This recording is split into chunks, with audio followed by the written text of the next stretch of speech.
We want justice. We want justice. NTA. NTA.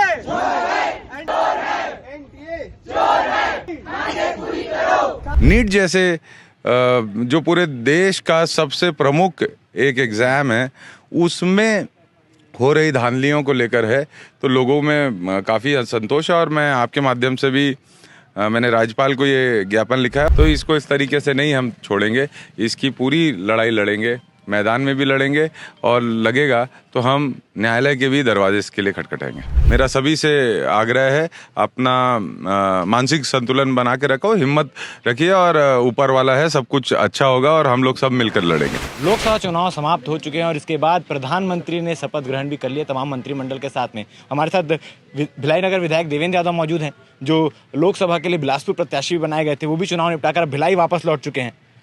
Lok Sabha चुनाव के बारे में पहले बात कर लें, कैसा रहा पूरा चुनाव बिलासपुर में लड़के, कैसा एक्सपीरियंस रहा?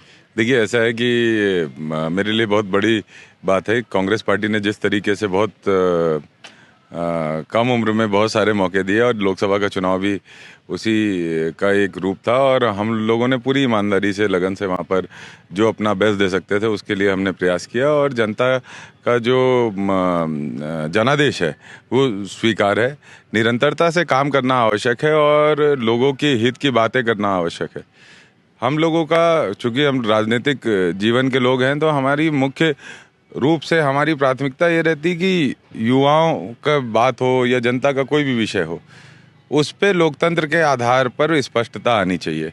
और वैसे ही एक विषय मैं आप लोगों के बीच में आज लेकर मतलब यहाँ पर उपस्थित हूँ। नीट परीक्षा की को लेकर जो लगातार गड़बड़ियों की शिकायत पूरे देश भर से हुई, और जिस तरीके से अंक मिले, जिस तरीके से रिवर्स मार्किंग होने के बाद भी 719 अंक मिलते हैं 720 में, और उसका कोई प्रॉपर जवाब भी आयोग नहीं देता, तो ये सब चीज़ों को लेकर आज के समय युवाओं में काफ़ी असंतोष है। लोग परेशान हैं, लोग दिन रात एक कर अपने परिवार के मतलब अगर परिवार आर्थिक रूप से संपन्न नहीं भी है, तब भी परिवार किसी भी तरह बच्चे को पढ़ाता है, और बच्चे को पढ़ाता है ये सोचकर कि जो सरकारें हैं वो एक साफ सुथरा एग्जामिनेशन करा दे। लेकिन जिस तरीके से देश के अंदर निरंतर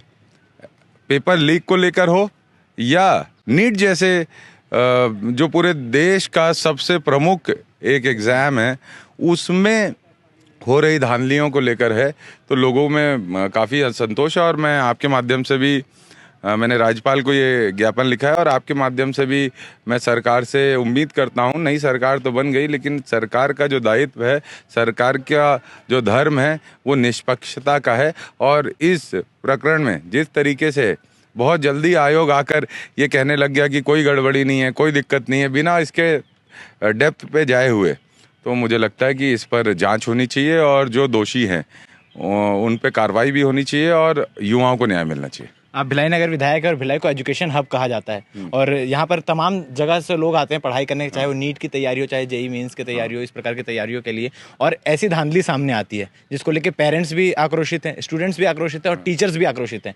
तो भिलाई नगर विधायक अभी फिलहाल तो राज्यपाल को ज्ञापन दे रहे हैं, आगे और क्या कुछ कदम उठाने वाले, कब तक ये लड़ाई लड़नी है? देखिए, ऐसा है कि हमारा जो स्टूडेंट ऑर्गेनाइजेशन है कांग्रेस पार्टी का, और यूथ ऑर्गेनाइजेशन है, दोनों इस पर मुखरता से आंदोलन कर रहा है। और हम लोग युवाओं से, लगातार युवा हमारे संपर्क में हैं, युवाओं की तरफ से जो बातें आ रही है हम लोग उनके साथ मिलकर काम कर रहे हैं, और इसको सड़कों पर भी इस आंदोलन को लेके जाएंगे, क्योंकि देश का युवा इस तरीके से ठगाया नहीं जा सकता, और हम देश की सरकार को, युवाओं को इस तरीके से ठगने नहीं देंगे। क्योंकि नीट का जो रिजल्ट है वो 14 तारीख को आना था, लेकिन 4 तारीख को रिजल्ट डिक्लेयर कर दिया जाता है, जिस दिन देश के लिए बहुत बड़ा दिन था। लोकसभा चुनाव के परिणाम आने थे, सारी मीडिया और सारे जो जनता है वो उसके ओर अग्रसर थे। अचानक से नीट का रिजल्ट फ्लैश होता है। देखिए, यही सारी बातें तो हैं।